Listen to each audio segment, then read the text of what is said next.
Yo, what is going down, everybody? It is your boy Serge Valor, and today we're actually having a little bit longer video than last time.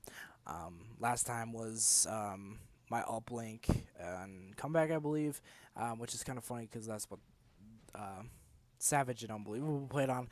But it was just really quick match because I just went for objective, and I thought these will be really repetitive. So I thought the quicker they can be, the maybe it'll be a fun challenge to see how quick I can go and all that stuff. But anyway, like I said, uplink on comeback game number 3, Savage versus Unbelievable. Can Unbelievable close it out, get the quick 3-0, which would shock everybody? My prediction, if you guys haven't seen that video, it is Road to the Pro Part 5, I believe. This is 8.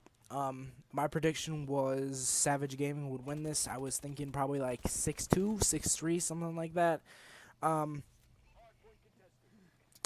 Anyway, after the first side, I'm just going to go over the first side. After the first side, Unbelievable Gaming had 0 points, and their best player was Neon, who has 8 and 7. And Savage Gaming had 1 point, and their best player was Hitman, who was 10 and 5. After the first side, there was a lot of missed opportunities. I would say there was probably 3 for each team.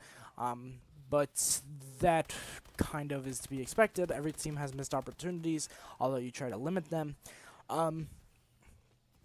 Anyway, and then after the second side, of course, which will be the finish of the game, Unbelievable actually ends up losing 2-1. Actually ends up choking the second side. His team had 2 opportunities for dunks, which would put him up 5-2.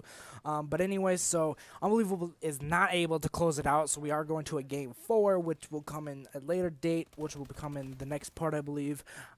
Anyway, Neon for Unbelievable ended up going 16 and 12, and their worst players actually tied. Two people tied for worst, and they were 13. They both were 13 and 12.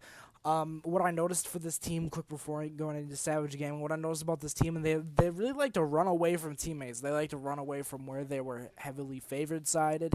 Like I noticed quite a few times that the ball carrier would, or they'd be stacked green, and they have 3 people green, and the ball carrier would run middle.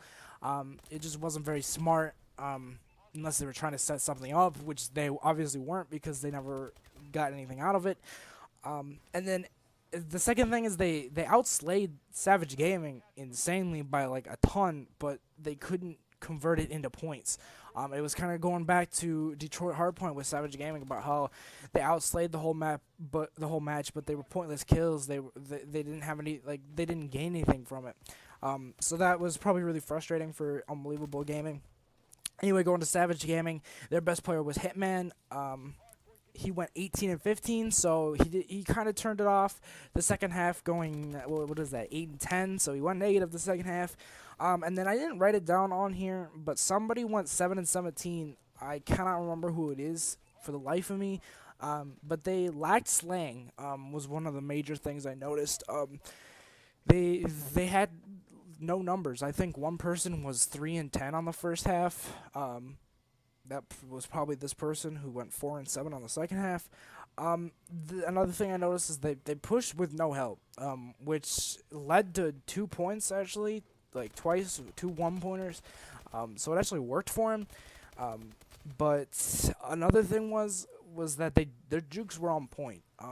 I noticed they juked. I know they don't do it on purpose because they're bots, but I'm just saying, jukes were definitely on point. Like I noticed that they go one way and then they actually change their mind and go the other way, and the bots would all go to that point and then they wouldn't be quick enough to rotate back. So they actually got 2 points off of jukes, and both of their points, I should say, were off of jukes and off of plays with jukes. So definitely a non-surprise. When it comes to uplink, when it comes to Savage Gaming winning uplink, I saw this probably coming a mile away. Savage is just too good on respawns, and Unbelievable just isn't good enough at uplink.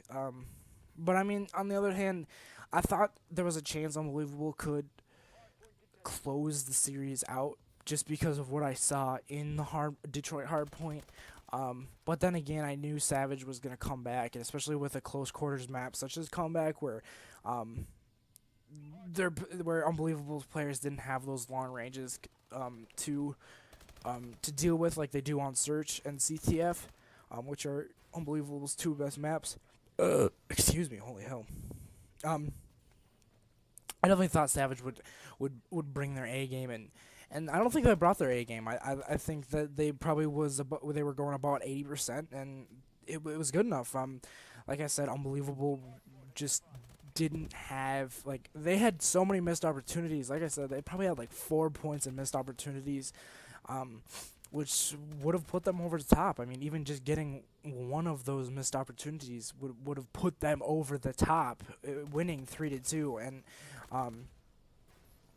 if I remember correctly, there was one time when they actually had a dunk ready, but the guy had looked over to see where he was, and then he got pinched, and instead of he just runs for it and goes up and dunks it, that's 2 points. He still dies, but in that case, at least he gets the 2 points, and they would ended up winning 3-2. Basically, my prediction for game number 4 is going to be CTF. I don't know what map is going to be on yet, but I'm guessing. I would probably say. I would say Unbelievable wins. I would say Unbelievable wins 3-2, if not 4-2. There's just too good of a CTF team to not lose this, especially with the momentum of them winning Hardpoint and then also winning the Search as handily as they did. I can't see these guys. I can't see Savage Gaming pushing this to a game 5. Although I was wrong. I was wrong in predicting that Savage Gaming would win Hardpoint. So I mean, you never know what could happen. Anyway, I'm gonna cut this commentary short because there's nothing really else to talk about, and I'm not gonna drone on. I'll let you guys watch the rest of the gameplay or go watch the other YouTube videos. But anyway, guys, I do appreciate you being here and watching these videos. If you haven't done so already, like and subscribe. You can't subscribe to the video, but you can like the video, subscribe to my channel, and I will see you guys in the next episode, which will be part number 9, I believe. So I'll see you guys there. Bye. Peace.